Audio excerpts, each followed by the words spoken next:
Alright, so today I want to talk to you about American exceptionalism.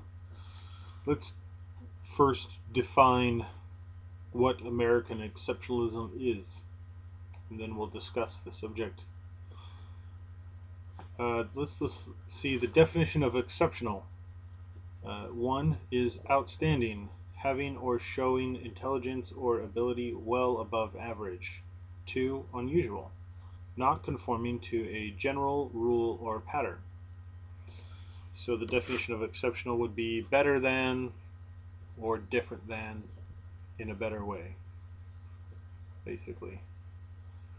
Let's look at the Wikipedia definition of American exceptionalism. American exceptionalism refers to the theory that the United States is qualitatively different from other countries. In this view, America's exceptionalism stems from its emergence from a revolution becoming the first new nation, and developing a uniquely American ideology based on liberty, egalitarianism, individualism, populism, and laissez faire. This observation can be traced to Alexis de Tocqueville, the first writer to describe the United States as, quote, exceptional, in 1831. Um, so, in that sense, yes, I agree that America is exceptional in its founding ways. That America originally was exceptional. It was unusual, it was different, and it was better than what had come before it in many ways. Farther on down, it says, although the term does not necessarily imply superiority, many neoconservatives and American conservative writers have promoted its use in that sense. To them, the United States is a biblical, quote, shining city on a hill and exempt from historical forces that have affected other countries.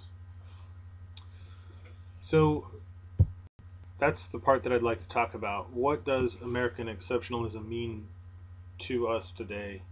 And I think that the writer of the Wikipedia page is right in that the term, in a sense, has been hijacked, and it is to mean not only that America is somehow um, morally superior to other nations, that it's intellectually superior and politically superior, and because of that, the America should enforce its or force its views or opinions on other sovereign states. And we can see this in um, the Bush justification of the wars. We can see this in the war in Korea and in Vietnam. And, there's different folks that are quoted talking about American exceptionalism and how we need to bring democracy to the rest of the world, which, you know, democracy is not something that you want to bring to the rest of the world. Um,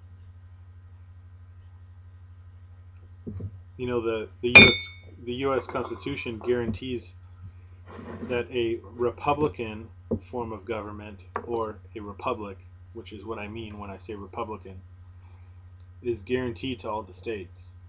So I don't know why we would be promoting democracy elsewhere in the world. Um, but let's talk about Republican values, and I don't mean right-wing values. I mean Republic values. So just get that out of your head right now. Uh, a Republican value is liberty, freedom, uh, a recognizing of individual sovereignty. That is what is Republican values. Um, the protection of private property. Private property begins with your ownership of your body, and so your body is your private property, and from that extension, you have other natural rights, and those are other forms of property. So, a jacket, a home, a vehicle, tools to perform your work, food, your ideas. Um, those are your property. So, I guess to kind of wrap this up and not make it too long since we're already at 5 minutes, is that American exceptionalism is a bad thing for America, and it's a bad thing for those that we would enforce our views on, because all those other nations are sovereign states, and it's up to the people of those states to determine what sort of government they want, not us. We were supposed to be founded uh, on non-interventionist values, which means that if a country wants to be a monarchy like Saudi Arabia, that they have the right to um, to have a government that they desire, and if they want a monarchy, then they can have it. If France wants a social democracy, then they can have it, and it's not our place to go and tell them what sort of government they should have. And we, um, as Americans, are not better than anyone else. We're all human, and what would make us better, if we were to be better than anyone else, would be the fact that we'd leave everyone else, that we follow our own values and leave them alone, um, and leave them to make their own decisions as sovereign individuals.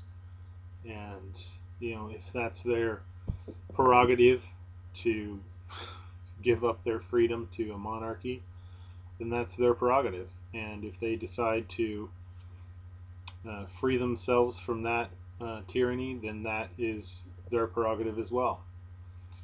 And it's none of our business to say if they should or they shouldn't. And I don't want Saudi Arabia or France or Canada or Mexico or Syria or Libya or any other country or any other man telling me how I should run my country. So why would we think it's okay to go and tell other people how to run their countries? That's all I really got to say about that.